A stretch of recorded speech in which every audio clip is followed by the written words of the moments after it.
All right, good afternoon and welcome once again to the relationship series. It is good to have you all here today. Can you guys give me a thumbs up just as I check my, let me know if you guys can hear me, if you guys can see the screen.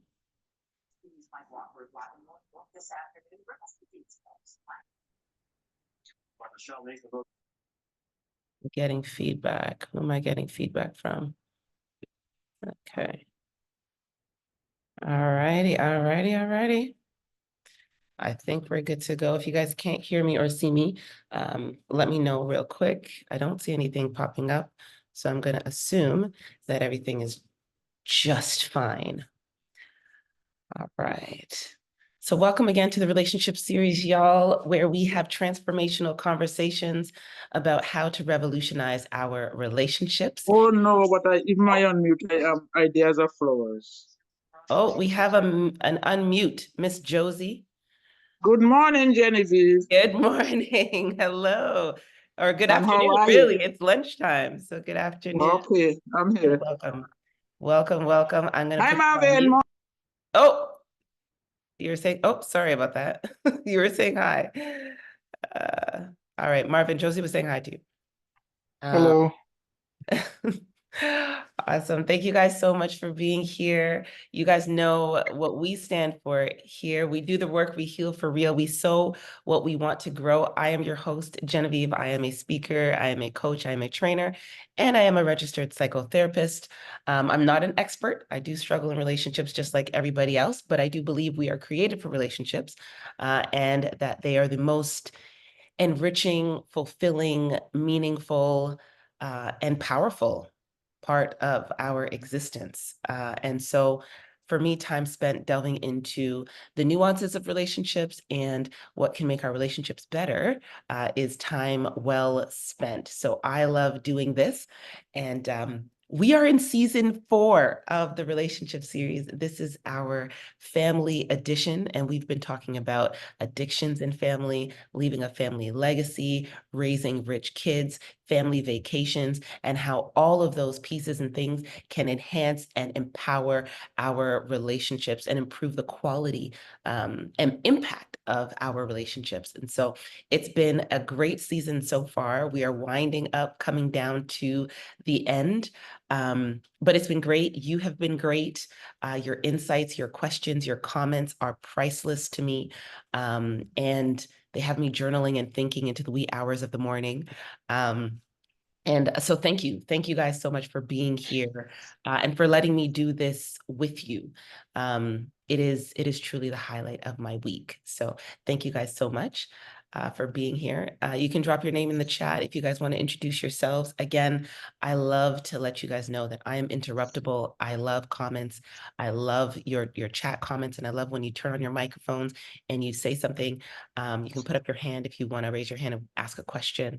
But your insights are invaluable. We like to have transformational conversations, and conversations, of course, involve many voices, right? And so even ones that challenge my thoughts and opinions, I welcome and invite those ones in particular, because I love to gain perspective and broaden perspective.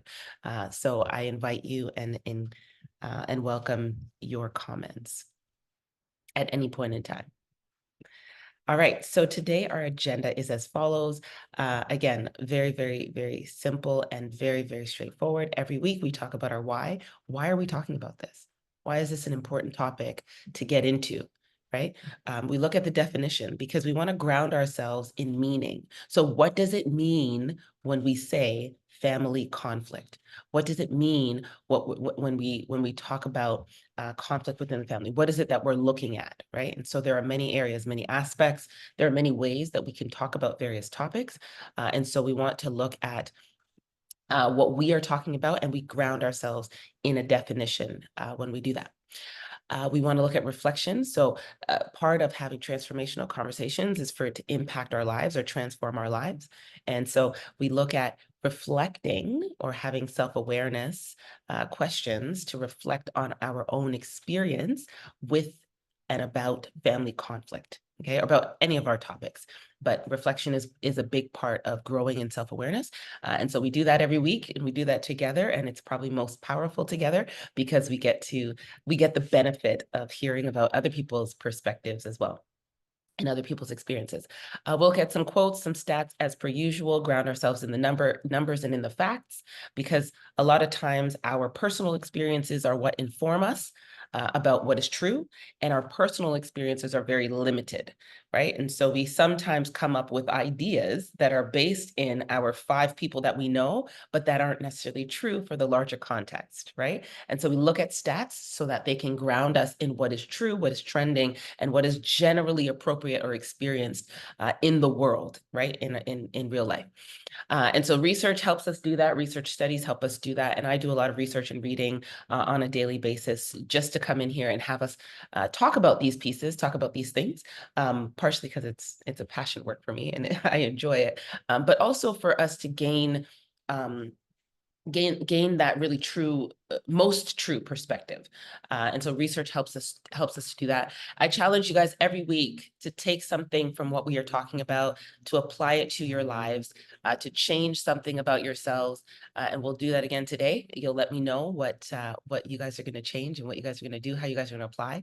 And thank you guys so much, by the way, because a lot of you do text and do message and do let me know, hey, this is what has impacted me. This is what I'm seeing show up in my own context, at my work or with my mom or what have you. This is what I'm changing. And so thank you guys so much for following up and for sharing those pieces with me. I cherish them. And then we'll look at what's coming up. Again, I made an announcement last week offline. We're going to make an announcement this week online of what's coming up. It's going to be amazing and fun. And we'll answer any questions that we have at the end. All right. So why are we talking about this? Why is this even an important topic to take a look at? Well, one is that conflict is unavoidable. We are going to have conflict if we are living and breathing beings. If we find ourselves in any environment with other human beings, we are going to have conflict because we are not the same. We do not see things the same way. We do not think the same way. We do not make the same choices. We do not have the same values. And so it's important for us to recognize and to accept that conflict is going to happen. Now, uh, conflict does not speak of um, uh, conflict doesn't mean that relationships are unhealthy. Let's say it that way. Okay. So I know a lot of people say, well, I don't want to fight with my spouse. I don't want to have conflict with my spouse because that means we don't have a healthy relationship. Well, that's not the case. Conflict actually speaks of health in a relationship because it allows for individuals to present as themselves, but not conflict all the time and not certain types of conflict. Okay. So no conflict usually indicates that there's probably low authenticity in a relationship, like people aren't showing up as themselves or being themselves in the relationship, or actually no conflict can speak of like really, really, really high emotional intelligence, like probably like the epitome of emotional intelligence, where we just are able to navigate around any conflict. But it usually speaks of people not being able to be themselves in the relationships. So one thing is we need to accept the fact that conflict is unavoidable, that it's to be expected. And so it's important to talk about it. We need to talk about the things that are expected in our relationships so that we can address them, face them, and process them in the best ways possible. Number two is that it determines the climate and the vibe. Okay, so when conflict is present, when there's something, I mean, you guys have probably been in situations, it sucks to like feel the tension of unresolved and unaddressed conflict in relationships, in houses and homes, at workplaces, with your bosses, with friends, in church contexts or other community contexts, on a team, if there's a sports team or a chess team or whatever. Like, it sucks to feel that tension when there's unresolved conflict, when people are not talking about the things that need to be talked about or expressing themselves authentically. A lot of like passive aggressive, sarcastic comments. Like, it's not a good climate. It's not a good vibe to be in. And the reality is, like, we want our safe spaces to feel like our safe spaces. We want our homes, the places that we choose to go to, the places that we choose to be in, the people that we choose to be around. We want that to feel good. It's not going to feel good all the time, no, but for the most part, we want it to feel good. We want it to edify us. We want it to be a peaceful, joyful, space. And when it's not, like, it just sucks. It's like we don't even want to be there. And the reality of conflict and the ways in which we address it can really be helpful for creating those peaceful, joyful, fulfilling spaces for us, whether it's in our marriages, in our families, at our workplaces, or on our teams, wherever it might be, right? And so the presence of conflict and the way that we address conflict determines the climate and the vibe that we are able to enjoy in our safe spaces that we choose to be in and to be a part of. Another thing is that conflict and the way that we address conflict, it can make or break our relationships. And so I don't know if you guys have been, in con contexts where you've maybe left relationships because conflict has gone unaddressed, or you guys addressed it in ways that were harmful. Or, when you look at families, like, divorce is a real thing. Divorce is usually a result or an outcome of some kind of conflict, ongoing conflict, unaddressed conflict, um, um, conflict addressed in a poor way, what have you, right? So it can really make or break relationships. And this extends beyond, like, maybe immediate family. It can go into, like, extended family relationships as well. And so it's important to, like, recognize how impactful, how important it is to talk about conflict in our families, right? So it can make and break our relationships. Attachment breaks are huge when it comes to, I think it was Will Smith's son who, like, he excommunicated himself. He was like, I'm gonna divorce you guys or something. Anyway, I guess that's maybe an American thing. But the idea is still the same. Like, when conflict is there, when it's unaddressed, when it's unresolved, like, it creates attachment breaks. And so we want to avoid that as much as possible, of course, because our whole premise is to improve our relationships and have revolutionary relationships. Another thing is that most of us do not do this well. Most of us do not do conflict well. That's just the truth. A lot of us didn't learn how to do conflict. I see comments. I'm going to read you in a second. A lot of us did not learn how to do conflict well. Um, and so, question, good question. And so we end up just messing things up. And usually if we don't know how to do something well, we're uncomfortable doing it and we avoid it and all that stuff. And um, avoidance is probably the worst way to deal with conflict. It's probably the number one worst way to handle conflict. We need to face conflict. We need to address it. And so it's important to talk about it, because the more we talk about it is the better we get at it, right? If we decide to do something or take action. Can conflict be misconstrued is such a great question. Thank you, Marvin, for the question. And maybe I'll get you to turn your mic on and expand on that a little bit more. Conflict misconstrued, I hear, can conflict be misunderstood? And maybe you can say more about what you mean by that, if you're comfortable Uh, turning off your microphone. sure. Good morning, guys. Um, can one see the advancement of a partner mate or someone else tending to want to ask questions constantly, be confused as something else? Not, because we can look at conflict as being maybe aggressive or too many questions Yeah. or what have you. So can it be, maybe the other person is trying to get closure or clarification for something, but could you see it as something else other than what they're intending? Yes, definitely. That's such a great question. I think that speaks to our own personal definitions of conflict and our experiences with conflict. And so someone might lean into conflict, right? So they want to address things, they want to get clarity or closure, they want to face what is present, right? So they see something that's present in the relationship that they don't like, or that they feel uncomfortable about, or that's hindering the connection, right? And so they're like, oh, I want to like address this, because the point is to reconnect, right? The idea is to reestablish safety, security, connection, attachment in relationships, because that's how we function at our best. That's when we feel our best, right? When we're securely connected with other people in safe and healthy ways. So when conflict comes in, when there's disagreement, it's like, oh my goodness, I want to face this. And sometimes like asking the questions or like pressing in, we call, usually in couple relationships, we would call the person who does that the pursuer. So they pursue connection, right? And sometimes that looks like, sometimes it can look like aggression. Sometimes it can look like violence.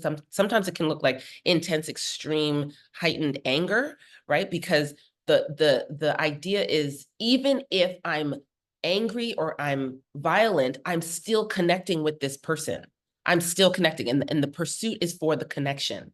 And we do it in a lot of maladaptive ways, but the idea is still the same. The desire is still the same. The need that is being met is still the same. The need to connect with somebody else, to be in relationship with someone else. So the person who would interpret that behavior as maybe aggressive or too much or overwhelming and back off, that would be the withdrawer in the relationship. And a lot of us are avoiders. A lot of us are withdrawers. A lot of us will run the other way when we feel like things are too much, like it's overwhelming. So for the question itself, it's more of a definition and getting on the same page, but recognizing that the desire is still the same, right? The desire for connection is still the same. We just have to learn better ways, better ways of connecting, right, with one another, and dealing with the things that separate us or that pull us apart. So yeah, definitely, it can, the need to connect and address conflict can be misinterpreted and can be pursued in an unhelpful or maladaptive way. So I think that's a great question, and a great way to ground ourselves, or perhaps even ground ourselves in the definition in a second. But the the the point that I wanted to make was that sometimes when pursuers pursue and withdrawers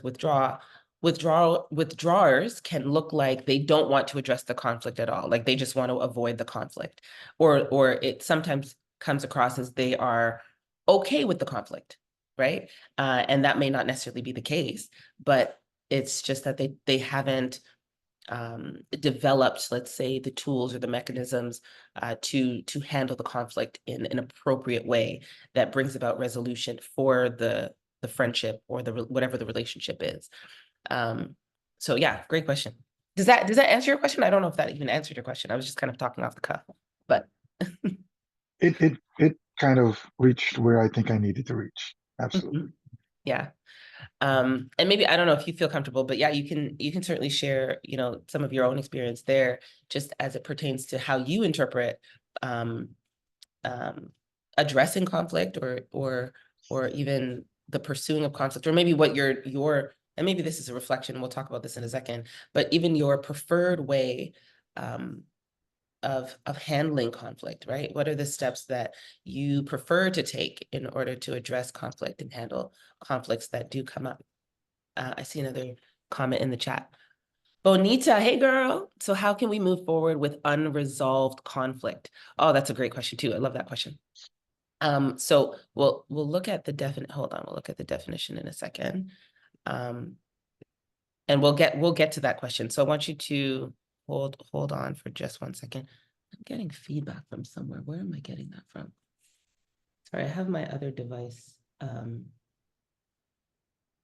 and I'm wondering if that's giving me feedback. Okay. So Bonita, we're going to get back to your question in a second. We'll go through the definition. Sorry, you know what? I missed one. I missed one why. One why is that the future is harder. So the idea is that when we don't deal with conflict, Bonita, this speaks directly to your question about unresolved conflict. When we don't deal with conflict, we stand the chance, or we are at risk of experiencing extreme levels of distress, You know, there's a lot of different types of conflict, but the worse things get. That's how I can say it. The less we address conflict, the worse things get. And so the more we avoid conflict is the worse things get, right? If we have an issue, you know, one spouse wants to save, one spouse wants to spend, and we're trying to buy a house or pay the rent, and one person's spending, like that's conflict, right? We need to talk about that. We need to come up with a solution for that, right? What is the goal? How can we achieve the goal? And that means getting on the same page. It may not be resolving the conflict, right? Meaning that somebody still wants to save and somebody still wants to spend, but it does mean coming to terms with what a goal is and acting in alignment with that goal and committing to that goal. And that might look like resolution in the moment or for the season, right? But we'll talk about unresolved conflict in a moment. All right, so definitions.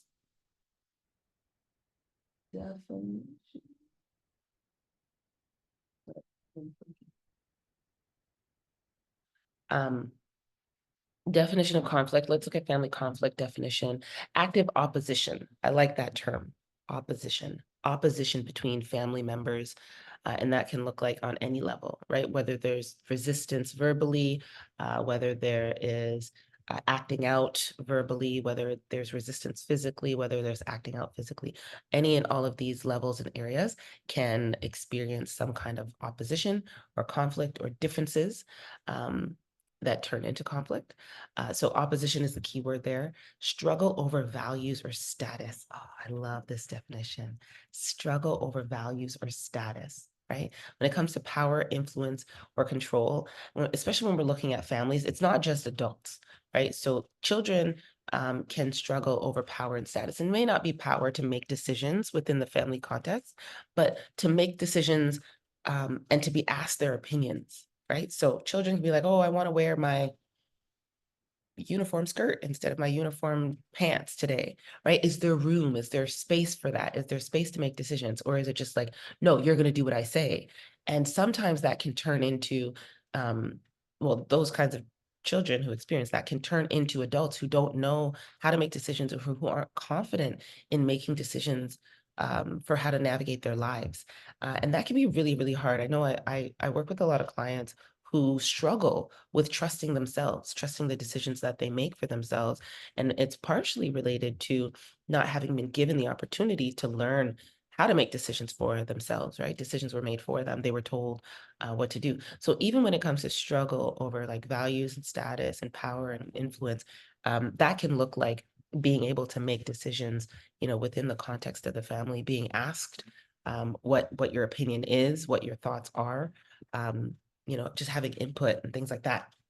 So I love that I love this definition because it talks about the struggle, because it's not always the same, right? Like asking your kids' opinion about what they want to wear, what they want to eat is very different from asking their opinion about where they want to live, or you know, if the family you know, should have another child or something like that, right? So we have to look at what we're talking, like what topics we're talking about, but it's a struggle to figure out, you know, what it means to have input, to give input, right, to release power, to demonstrate more grace and things like that. And I love it because it's a struggle of values, and our values do change in time with different contexts. So my values when I was a university student at University of Toronto, with, you know, working two jobs, two part-time jobs, and really just wanting money to like go to the movies or go to the mall or whatever. Like my values at that point in time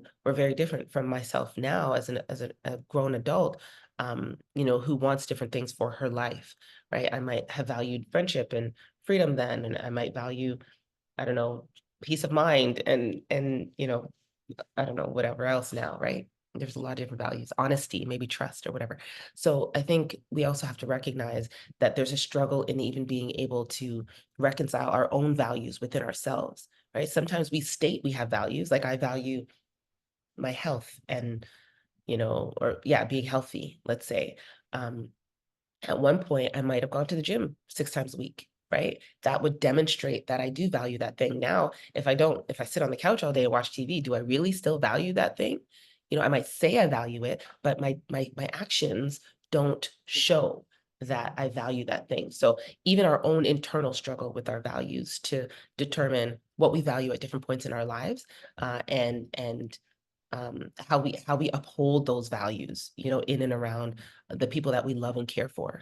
Right. So I love that definition when it comes to struggle, because family conflict is about each person within the family struggling with themselves and then struggling with one another, for space, to share, to express, and to uphold, values. Right. So I love that definition, just the struggle over the values.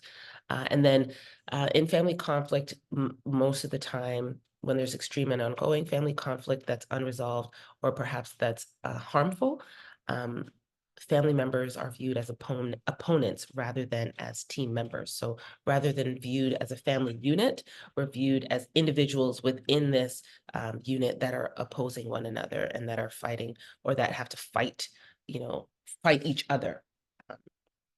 And then, of course, one of the definitions is exists when incompatible activities occur. So incompatible activities can be simple things like, um, one spouse wants to move to a different province, and one spouse wants to move to a different province. And these things can escalate to the point where people are willing to separate.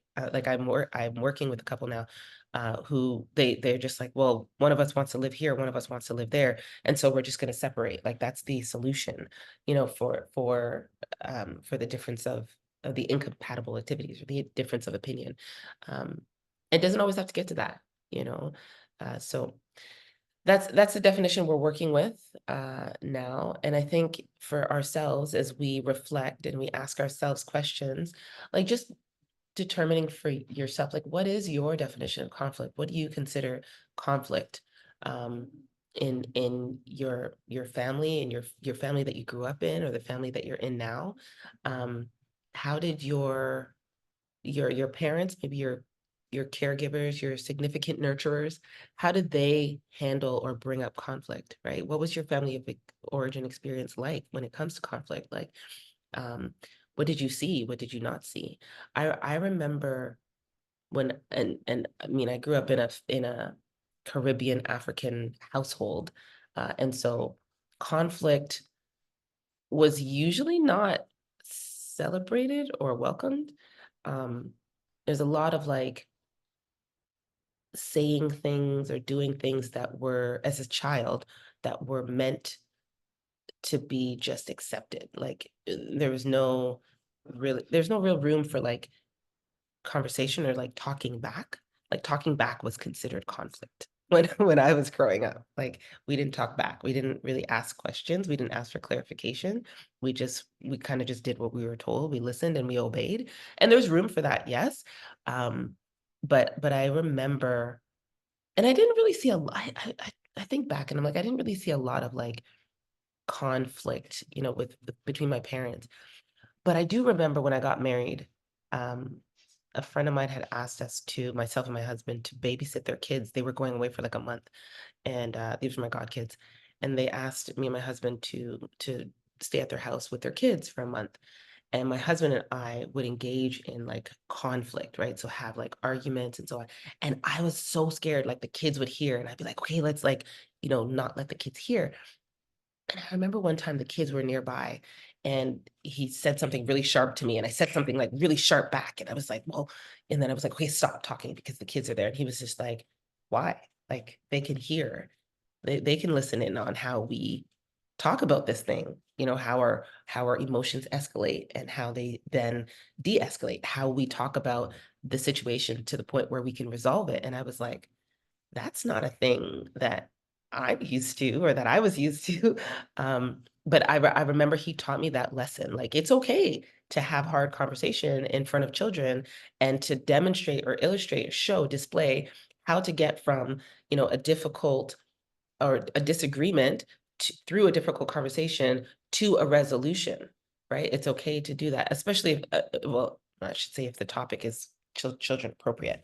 Um, but I had never been exposed to that idea before in such like an explicit way. And so that was learning for me when I was as an adult. Kalenia, in fact, it should be the first place they spoils learn about good conflict resolution. Okay, I'm guessing that's a typo, but I'm Oh guessing it. boy, I'm so sorry. I was trying to multitask and it didn't work. I'm so sorry about that. It's I was okay. I trying to could say, get it. I could get it.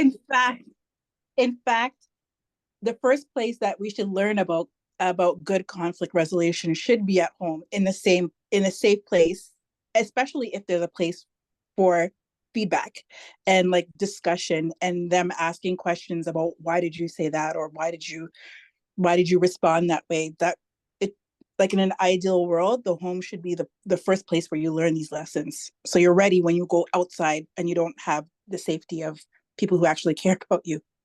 Yeah, yeah.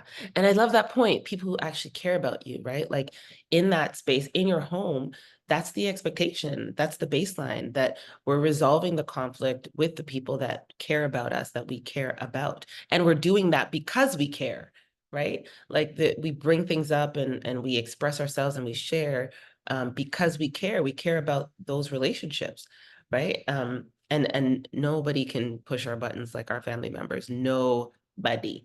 And so it's important, it's important for us to recognize like how we're dealing, with the conflict that arises when our buttons are pushed, when we're triggered. Um, and you're right. Yeah, I think especially when it comes to the expectations that we have, a lot of us do defer.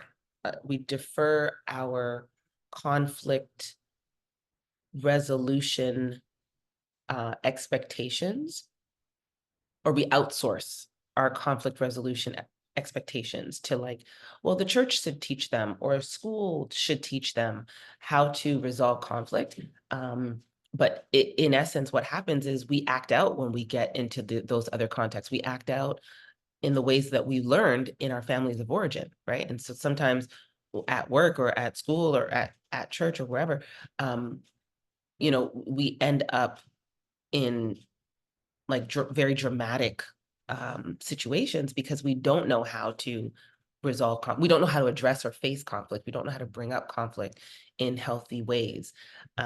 So we end up acting real janky. Comment.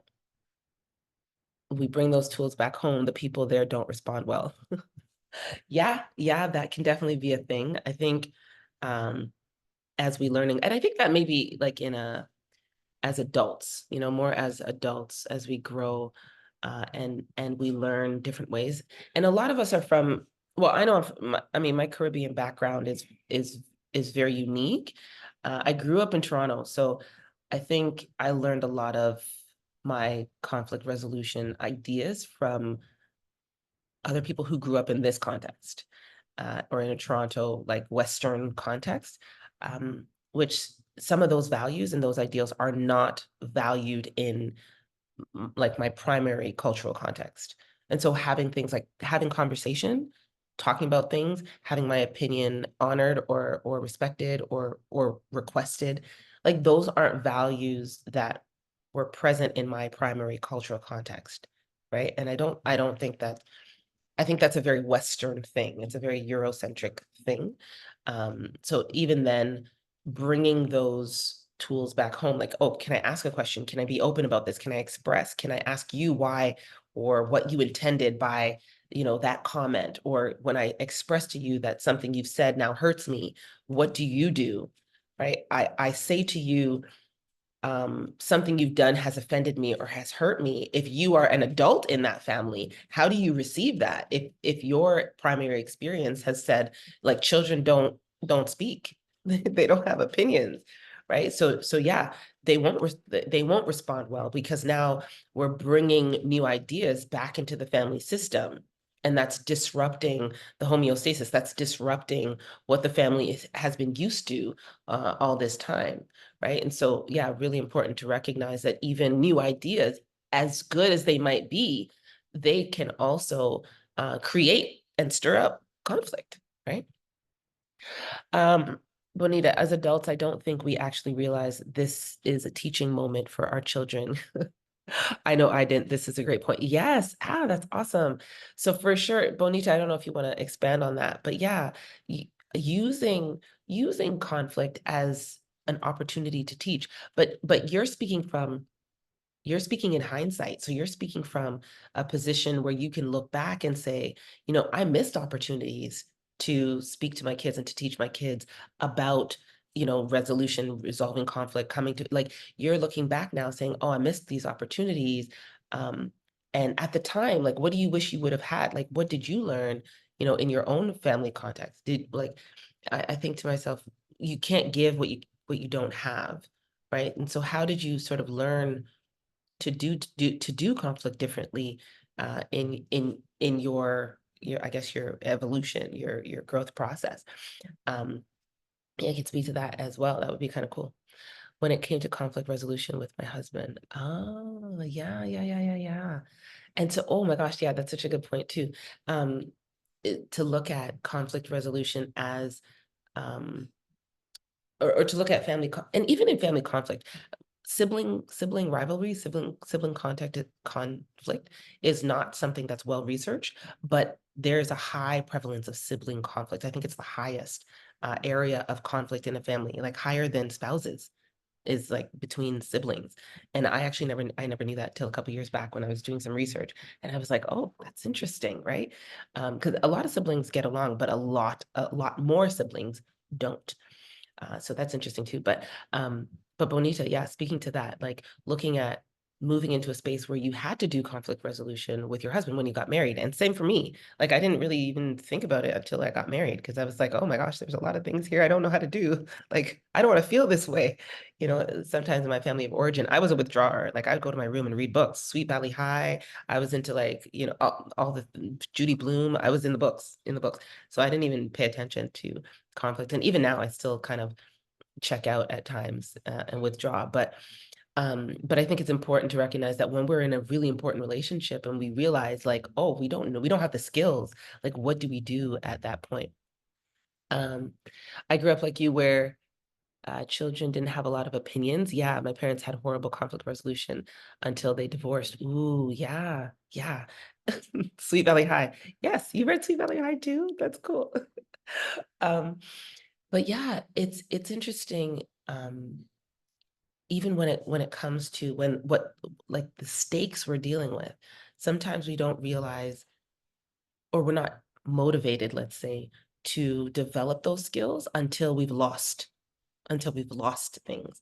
And I work with couples, with individuals as well, who have gone through divorce, and they have reported better conversations, more honest, open conversations with their spouses after they've separated, after they've divorced, than within marriage, right? And so it's like, well, what have we got to lose now? And a lot of people don't address conflict or face conflict because they feel as though it's going to make things worse or that they risk losing the relationship when the opposite is actually true, right? If we avoid conflict, then we risk losing the relationship because it creates that space and that disconnect that we're searching for, that we want with the people that we love and care for. So yeah, and a lot of times, conflict is a no-go zone. Like, fix your face, be happy. You're not allowed to be angry. You're not allowed to be upset. You know, all that kind of stuff. Those are messages about conflict that we carry with us into our adulthood. You know, um, so yeah, just maybe taking time to think about even what brought up most of the conflict in your families. Like, what did you guys fight about most? Hmm. Sorry. Yeah, what did you fight about most? What was the way that conflict happened? Like, was like yelling and screaming the way, like my dad was a rager. Like my dad is like an avoider, generally liking to like be happy and look on the positive and stuff, but 0 to 100. Like if there's something that's upsetting him, he can go from 0 to 100 like very, very quickly. So like a extreme rage. Um, but I learned, and my mom's on right now, but I learned from my mom to avoid as well. Both of my parents are avoiders, which is crazy. But my mom will sort of like withdraw, avoid, sometimes like shut down, like pretend things aren't happening, like, oh no, it's okay, it's fine, like minimize, to the point of like almost delusion, like it's not really a thing, but it's really a thing. It's really here, But my mom's like, I don't want to deal with that. I want to talk about it. And I think what's interesting is that those messages are so deeply ingrained that they come out and they hijack like our ability to really deal with and to not to deal with and handle, but also to enjoy like healthy conflict and healthy relationship. It's very difficult to see conflict as something helpful when we've experienced it as very unhelpful or harmful, in our past. Um, Money was the big thing. Generally, I heard people making sharp or mean comments that are meant to cut and then leave. Yeah, absolutely. Being just mean, like mean for no reason. Like, why are you being mean, right? Money is a huge piece of when it comes to conflict. I wonder what we fought about most. Values around probably like cultural things, like like roles, like who does what, like who's supposed to do what. Like the woman is supposed to do this. So my dad's Muslim, my mom's Christian, and I think I heard them. It was kind of like it was like tension around like who does what, who's supposed to be doing what in the family a lot. We don't go from 0 to 100. We're actually at 50 all the time. So like neutral. That sounds interesting. You could say more about that, Marvin. How do you know when conflict is healthy versus harmful? Good question. Okay, we'll talk about that. Sharing information that was meant to be private. Ooh, yeah. And even that, privacy versus secrecy is a question of like intent, right? Like what is the motivation behind keeping the information or sharing the information, right? Is it malicious? Is it supposed to elicit some kind of reaction? Is it for the purpose of creating healthier relationship, right? How do you know when conflict is healthy versus harmful? I like that question. So we'll look at like how the individuals who are engaged in the conflict are are are setting the goal for the conflict. Okay, so the health comes from the goal of connecting or reconnecting when it comes to the individuals, right? So there's care involved, there's respect involved, there's regard involved. And at the end of the day, the goal is for you to come out with like some kind of reconnection in the relationship. That's usually healthy conflict. Oh, that's great. So that's usually where healthy conflict comes from. Like we're facing and addressing this conflict because it's creating space or creating a rift between us, and we want to reconnect. We want to have harmonious relationship again. Okay, we want to be in harmonious relationship again, where our emotions are not heightened, right? We're not anxious, and we feel safe again. And so if both parties have that goal, then usually you'll engage in healthy kinds of conflict, right? If you guys are like insulting one another, or like usually that has the effect of pushing people away. So when you're mean, or you're insulting one another, or you're giving the silent treatment or the cold shoulder, or you're passive aggressive or things like that, you're usually not your goal is not usually to reconnect, right? It's usually to like hurt, but hurt separates and creates space. So harmful conflict is usually geared towards disconnection, right? Creating space, continued distance between individuals, versus healthy conflict that brings people together, right? Yeah. Put on your mic, talk to me. Yeah, I like that definition that you shared. I think an additional piece to it is there often comes a time where people are already upset and they pass the point of healthy conflict for some reason or the other, right? I think it happens on every side. It can be a loud blow up, or it can be a passive aggressive act, right? But I think it's what makes sense as well from a healthy conflict standpoint is to have the responsibility on both parties. like the person who is feeling slighted, to your point, to communicate in a way that that leads to reconciliation rather than you know, retribution.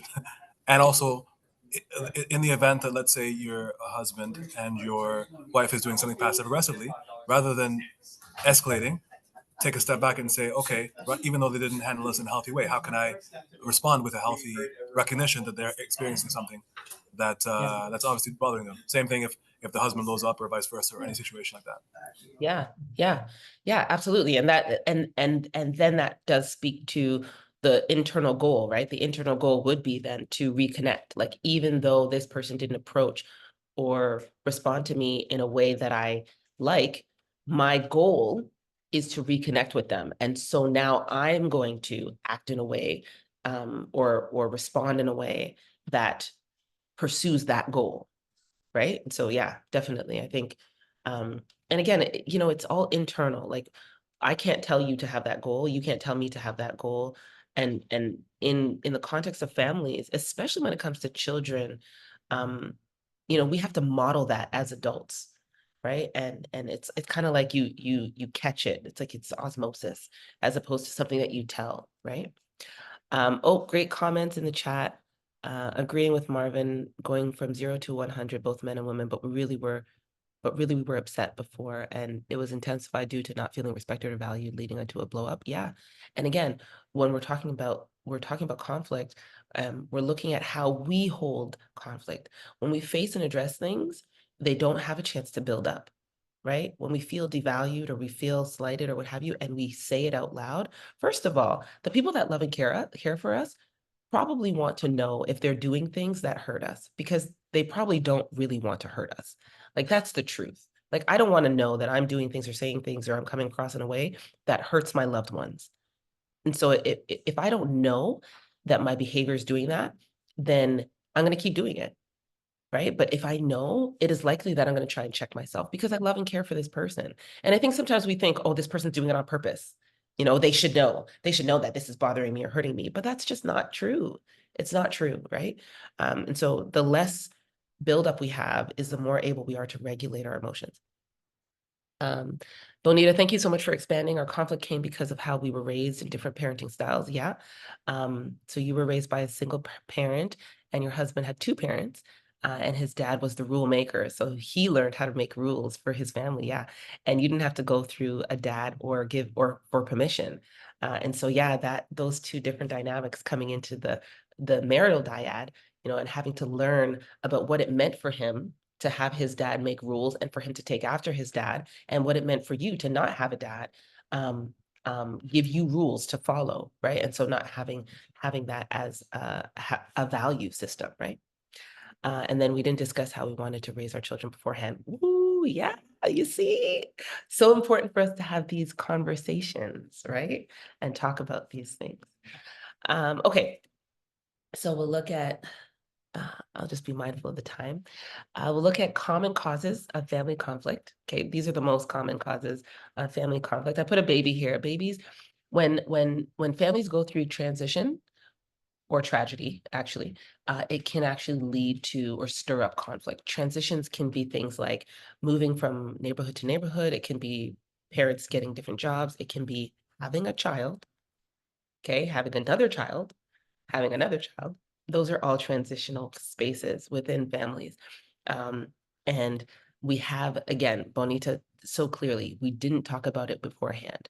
We have spaces where one parent thinks that whatever way they were raised is the best way to raise their kids.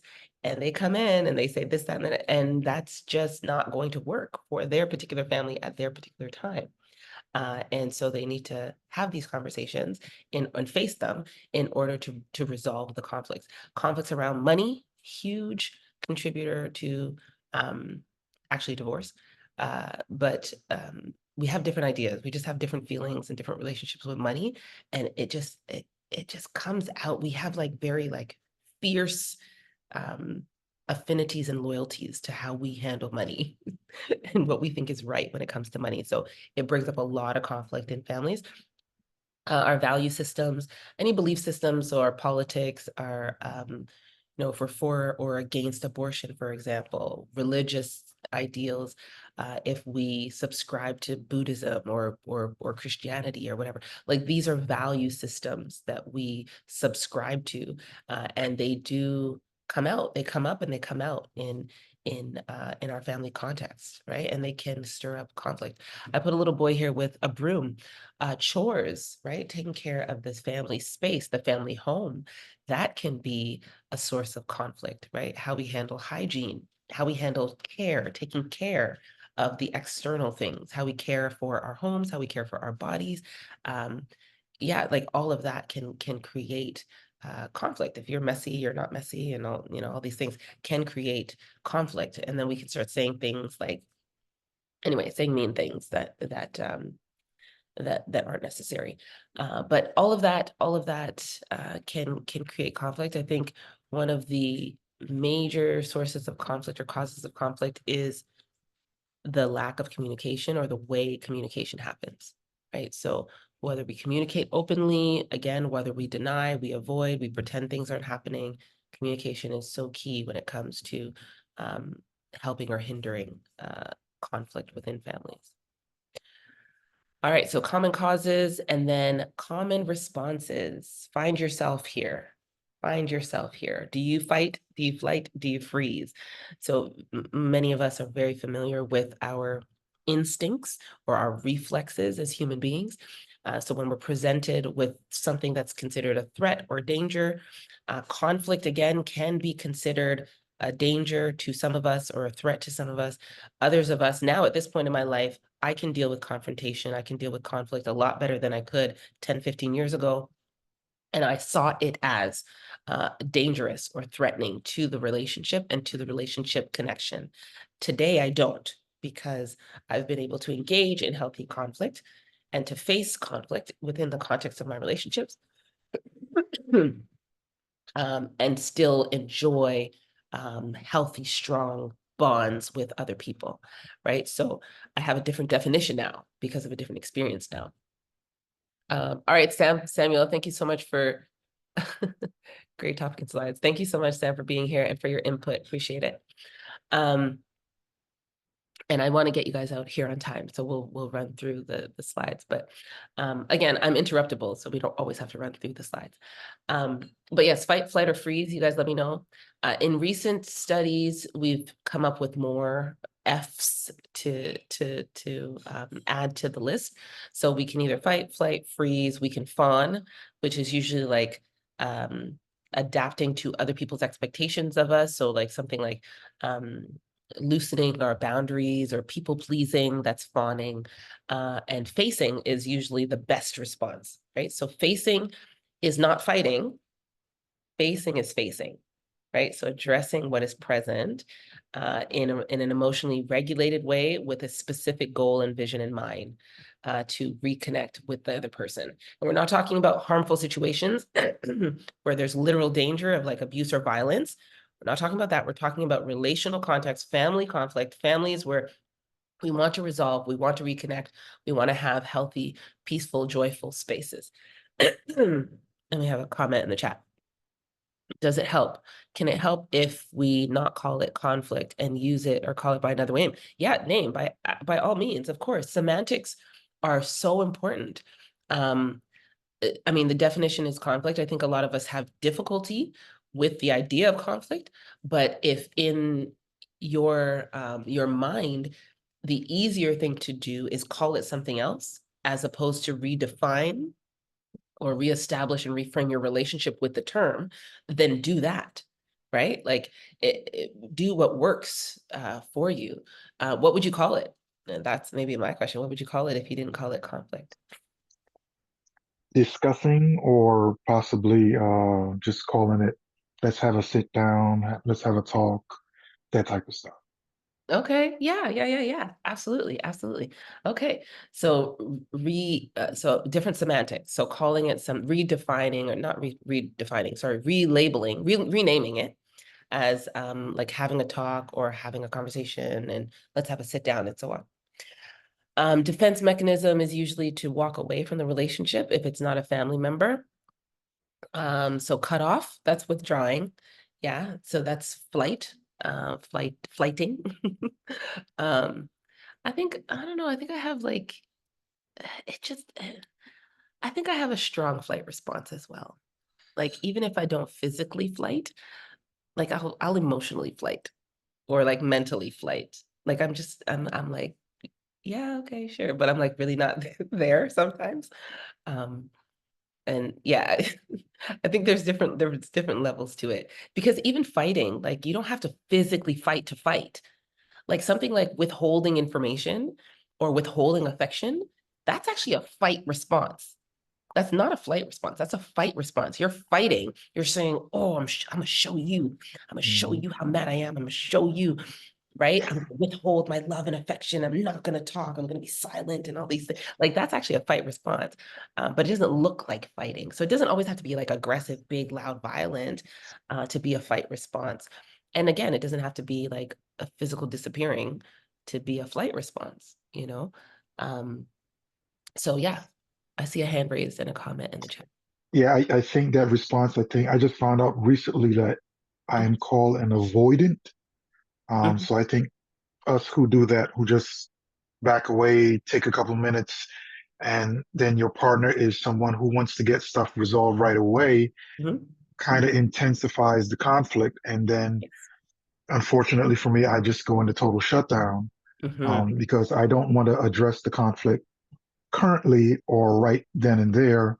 I Yeah. want some time to process and probably come back with a better me so I Mhm. can give a better response Yeah. to the actual conflict.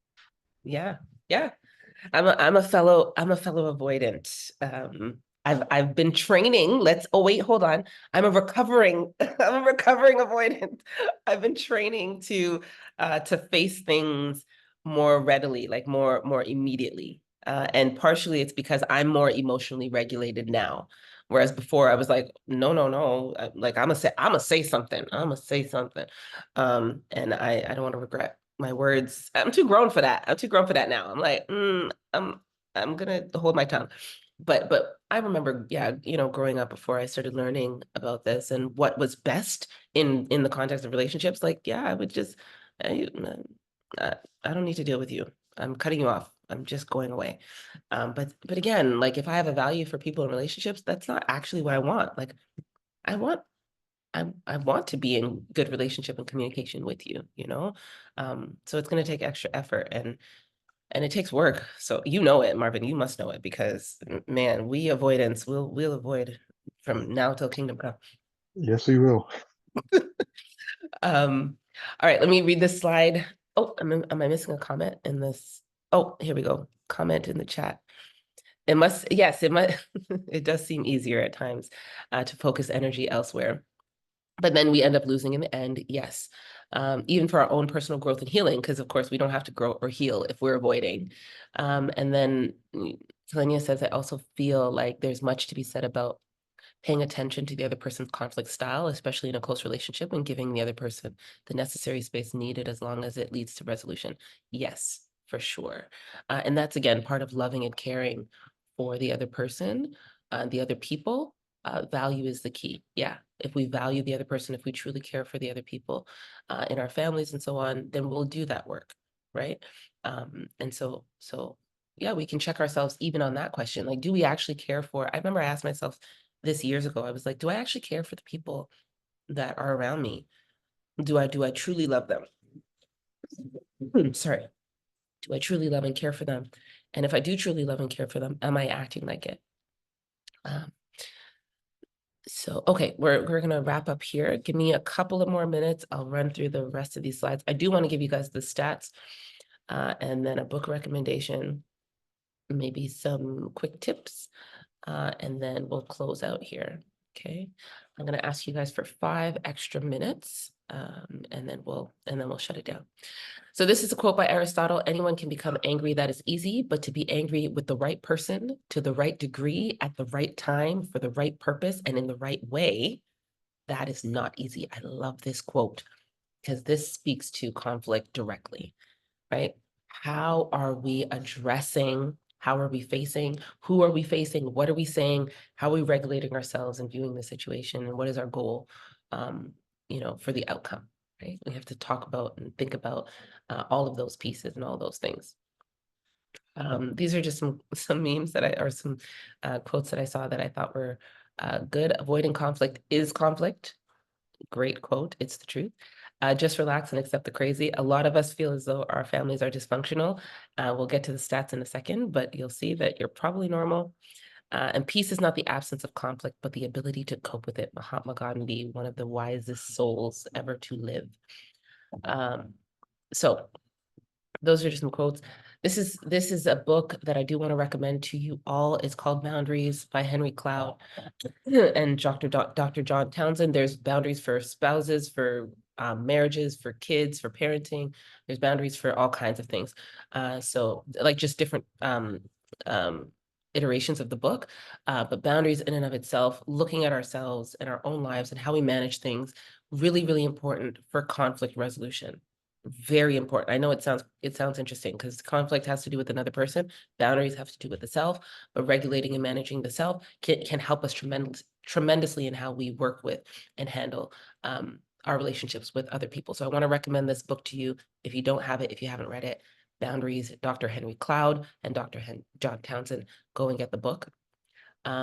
It'll tell you all about what boundaries are, you know, why we need them, what we're protecting, give us insight into what is valuable for us, what our values are, and so on. Okay. So I want to recommend that book to you. The stats, family conflict was a consistent longitudinal predictor of adverse adolescent development. So if there's a lot of family conflict and it's harmful family conflict, it can have adverse effects for the development of our children. And this is why, again, it's important for us to learn to do conflict well because it impacts and affects the next generation. Okay. 70 to 80% of Americans consider their families dysfunctional. I thought this was a great statistic. I was like, everybody thinks their family is crazy. But the reality is all of our families are layered. There's a lot of layers to this. There's a lot of learning in this. There's a lot of developmental, a lot of developmental points to growth. And so we're always in the process. And I think there's a lot of room for us to give ourselves grace as we continue to learn and to grow and to address the things that we see as hindering us or as barriers to revolutionary relationships. And then research even indicates that poor relationships with parents, siblings, or spouses can contribute to depression in midlife. And I see this time and time again where I'm dealing with or working with or journeying with adults who are describing the impact of what they went through as children in their family context on them now, right? And so, I mean, we're talking 30s, 40s, 50s, 60s, and all of that coming back to haunt them later on in life and not having developed the skills to deal with conflict well. Okay, quick tips, and then I'll give you guys a pop quiz and then we'll close out. Quick tips, okay, on how to work through or deal well with family conflict. Or how to resolve family conflict. Have family meetings. Family meetings are a big thing, right? Talk about family chores, talk about the family calendar, talk about schedules, right? How is time honored and managed? You can talk about that in family meetings. Go to family therapy. I'm a whole therapist. I love family therapy. It works. It works and it helps. Genograms are powerful tools for giving us insight into what is going on with our family dynamics, relational dynamics, the events that have been present that have impacted the growth and development of family members, the roles of family members, the rules of family members, who's considered the black sheep, who's considered the golden child, who's considered the provider, who's considered the nurturer, who's considered this, and so on. Like the family system works in a particular way. And once you change one thing in the system, then it changes all the other things or affects all the other things in the system. And sometimes the system rejects the change, right? We talked about this earlier. You bring back home this insight that you gained when you went to school. Let's be open and honest and have conversation, mom and dad. And dad and mom are like, nah, we don't do that here. We shove things under the rug. You need to go back to wherever you came from and take back whatever you took from there, right? And so having family therapy can be really helpful. Genograms are really helpful. If you've never done a genogram, go and do a genogram. You can do them online. You can do them with a therapist. Family values, talk about it. Talk about what your families stand for, right? What values do you uphold in your family? Do we uphold teamwork or are we in competition and comparison with one another? right? What are the things you want to uphold and value within your family? And then have fun. Laugh with one another. Be cool. Be alive with one another. Have fun with each other. Have fun in your family. Like, fun can be a value. And you know, we're living life. Like, life is hard enough as it is. Like, life is going to be lifing. Life is going to happen. So we might as well have fun within our families, right? What does it look like when I love well? Is the way that I do conflict in line with that? Yes, great. Thank you so much, Kalenia, for reiterating that. That's a great question to ask this up. Okay, this is a pop quiz. What are some of the most common causes of conflict in families? How often do most families experience conflict? Tell me what you remember from our talk. And I saw a question. Somebody had a question. Who had their hand up? Sorry, I missed your hand. That went up.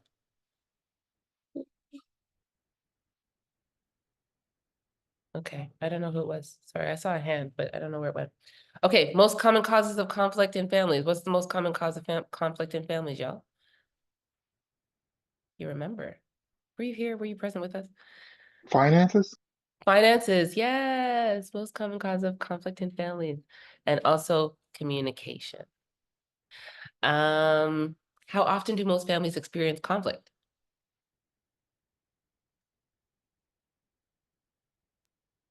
Daily. Daily, every single day, guys. Once you are alive, breathing, and with other people, you're gonna experience conflict all the time. Yes, all the time. Sorry. I love that all the time. Okay. Conflict is unavoidable. It's going to happen. Even Expect, if you're with you're going to have conflict with yourself sometimes. yes, 100%, 100%. Okay. So we need to expect it, and prepare for it. Okay. Which family members mostly engage in conflict? I think I said this in passing. We didn't get into this too much, but I don't know if anybody remembers or heard which families mostly engage in conflict. Which family members, sorry, mostly engage in conflict. Siblings? Yes, it is siblings. Yeah, see, you were listening. And then consequences of unaddressed and unresolved conflict in families. I didn't actually touch on this piece, but we're looking at the adverse effects, right? So we talked a little bit, I touched on a little bit, when people go to therapy, they're dealing with issues and things that came up in their families of origin. And a lot of times we see mental health issues and physical health issues as a result, right? So a lot of like irritable bowel syndrome, gut health issues, or physical issues, right? Heart disease, heightened stress, anxiety, depression, like those are all adverse effects of dealing with unaddressed or unresolved conflict because we hold that stuff in our bodies. There's a book called Body Keeps the Score. I can't remember the author right now. And then Gabor Mate is an author, and he has a book called When the Body Says No, dealing with the effects of stress. And unresolved and unaddressed conflict creates stress in the body. It releases cortisol, adrenaline. Like we're flinched, we're clenched, we're tense. We're trying to get back to a place of calm, safety, and of connection. And so there's a lot of adverse effects that come out of that, both physical and emotional. So a lot of consequences to those unaddressed, unresolved issues. All right, here we are. Revolutionary relationships. We want to talk about it. Thank you guys so much for your input. Again, I will personally challenge you to act, apply something, change something, teach something. One thing that you'll act on this week, decide and choose. This stuff, if we talk about it, it's one thing, it makes us aware. Of course, we cannot change what we cannot see, but if we don't take action, if we don't do something about it, if we don't change something, then we'll always be the same. And what we want to do is have revolutionary relationships that aren't the same as everybody else's relationships. And so we have to do something, even if it's one tiny thing that we do daily. Compounded effect of consistency creates transformation. And so do something, I encourage you. The Mentiverse app, I am updating the app. YouTube, the channel will be released, I'm going to say probably tomorrow. I've uploaded all the videos from seasons 1 through 4. So you'll have access to that. You can share them, whatever topics you might think might be relevant or important or helpful for other people. You can share them, or you can review the ones you missed. And that's for you guys. And that'll be up tomorrow. And then next week, we'll be talking about winning with your preteen or your teen. So if you have preteens or teens, you can come in and give your insights. I don't have a preteen and I don't have a teen, but I do have some insight working with preteens and teens and hearing from them and their experiences within families. So I come from sort of a different perspective. But if you have preteens and teens, I loved your insight and your input. Excited about this one. This actually came out of a conversation I had with a friend, and she was like, "Oh man, I need some insight on some on my teens and my preteen, because I don't know what he'd be talking about. He'd be bringing stuff home from school, and I'm at a loss. I don't know how to talk about these topics. These kids are way advanced." So I thought, yeah, this would be a great conversation for us to have, as those who are passionate about creating revolutionary relationships. So we'll do that next week. And I don't have a flyer for it or a slide for it, but I do want to invite you guys out on July the 18th for our season finale. We will be talking about navigating divorce. My ex-husband was actually on today. We'll be talking about navigating divorce. We'll have a very candid and raw conversation with him. He is open to questions. And in the evening of that day, we're going to be having a live event in Toronto. Registration and venue and all that information will be going out soon, probably by tomorrow. And we'll have an in-person event. We're going to do a live screening, live recording, all the things.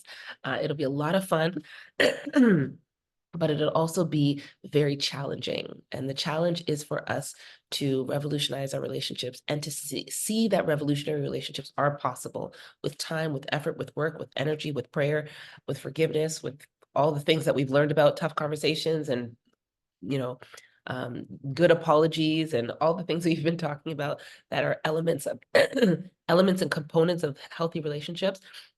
You'll see that on display, and we're gonna do our best. We're gonna make our best attempt to demonstrate, sorry, and illustrate that on July the 18th. So come on out.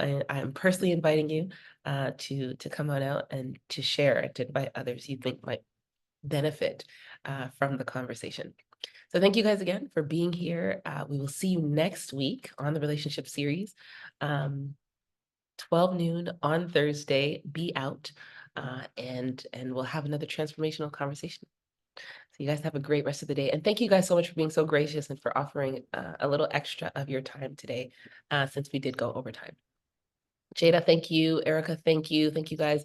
Bonita, Kalenia, Marvin, thank you guys so much for being present and for offering your input. And for Jermaine, thank you so much. Appreciate you guys for always offering your perspectives and for giving us insight and for broadening the conversation and making it more enriching. You guys have an amazing rest of the day. You too. Thank you. Bye, guys. Bye. Thank you.